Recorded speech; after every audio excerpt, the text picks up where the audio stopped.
steel bar 5 feet long, thick as a man's wrist, weighing 35 pounds. But this isn't a weapon. The working end flattens into a broad, blunt chisel, shaped like a spatula forged from black iron, and it's responsible for some of history's most brutal construction. The other end is shaped into a rounded knob, just large enough to fill a palm, just heavy enough to remind you with every swing that this thing was built for hard work. The steel is dark from age and use, stained with old grease and the faint red blush of surface rust that comes from decades in a shed or a rail yard corner. There are no moving parts, no hinges, no springs, no adjustable pieces. Just iron, shaped and hardened, with a heft that tells you it was meant to move something that did not want to be moved. Take a good look. Do you know what this was for? Because the answer is not obvious. And when you find out, you will understand something true and a little haunting about the age of steam in America. Hold on to that thought. That bar has a name. Railroad workers called it a track lining bar, and for the better part of a century, it was the single most important tool standing between a loaded freight train and a catastrophic derailment. Here is the thing most people do not realize about early American railroads. Laying track was only half the battle. The other half, the endless, back-breaking, daily half, was keeping those tracks in line. Iron rails spiked to wooden ties, resting on a bed of crushed stone called ballast, shift. They shift in the heat of summer when the steel expands. They shift in the frost of winter when the ground heaves. They shift under the weight of hundreds of thousands of tons of rolling stock passing over the same stretch of ground week after week, year after year.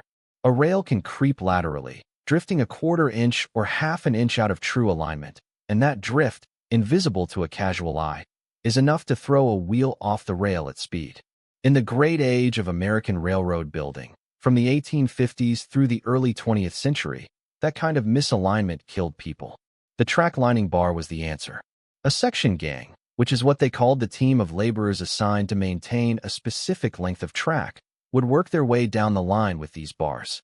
One man would sight down the rail like a rifle barrel, reading the line the way a carpenter reads a chalk line, looking for the subtle bow or drift. When he found it, he would call out, and the rest of the gang would set their bars. The wide chisel end would be wedged under the base of the rail, or driven into the ballast tight against the tie, and the men would heave in unison on a called count. 30 pounds of steel, multiplied by the leverage of 5 feet of bar, multiplied by the strength of 6 or 8 men working together, was enough to shift a steel rail laterally, moving it back into true alignment by fractions of an inch at a time. It was slow, punishing, precise work. A man who did it all day earned his sleep.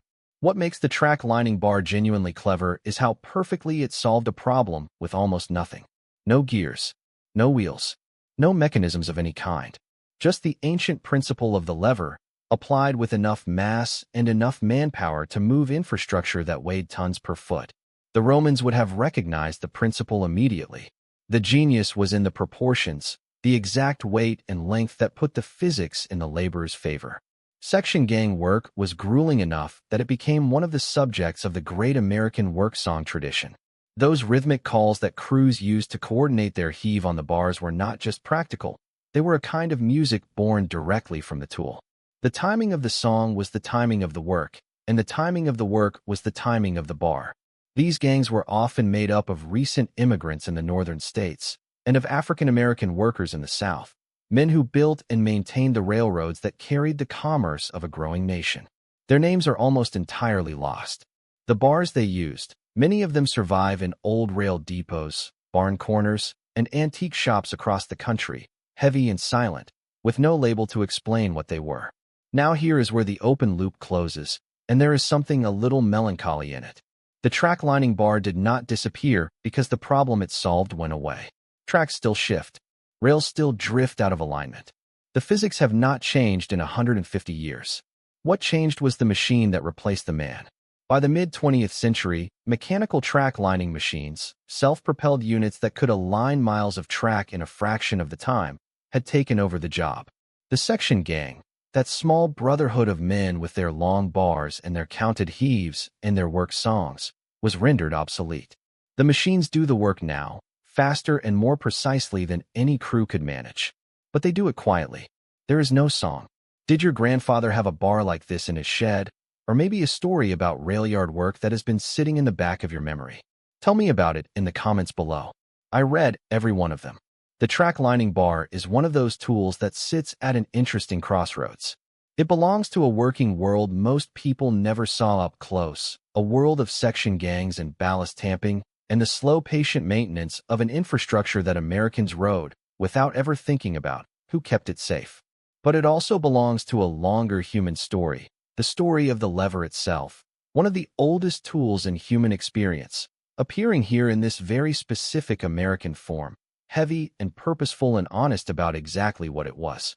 There are collectors who seek these bars out at railroad salvage sales and estate auctions in states like Pennsylvania, Ohio, West Virginia, and along the old Union Pacific corridors in the West. The condition varies enormously.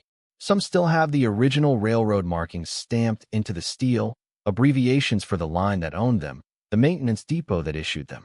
Those marked examples are the ones collectors prize most, because they carry a traceable piece of that vanished working world. Restored or unrestored, a track lining bar has a presence you feel before you even pick it up.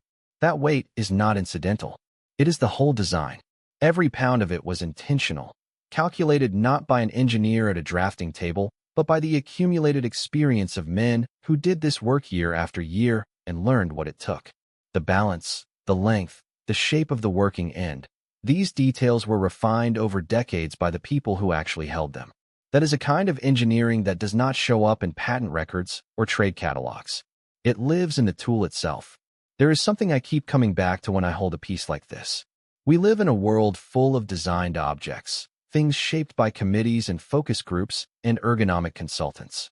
But this bar was shaped by consequence. Get the alignment wrong, a train goes off the rails. Get the tool wrong, the job cannot be done. That kind of pressure produces a certain purity of form. Nothing wasted. Nothing soft. Every choice in service of the one thing the tool had to do. The men who swung these bars in the heat of a Mississippi July or in the bitter cold of a Montana February were not celebrated. They were not photographed for magazines. Their work was invisible by design, because the whole point was that the trains never derailed, that the passengers never had reason to think about the track beneath them.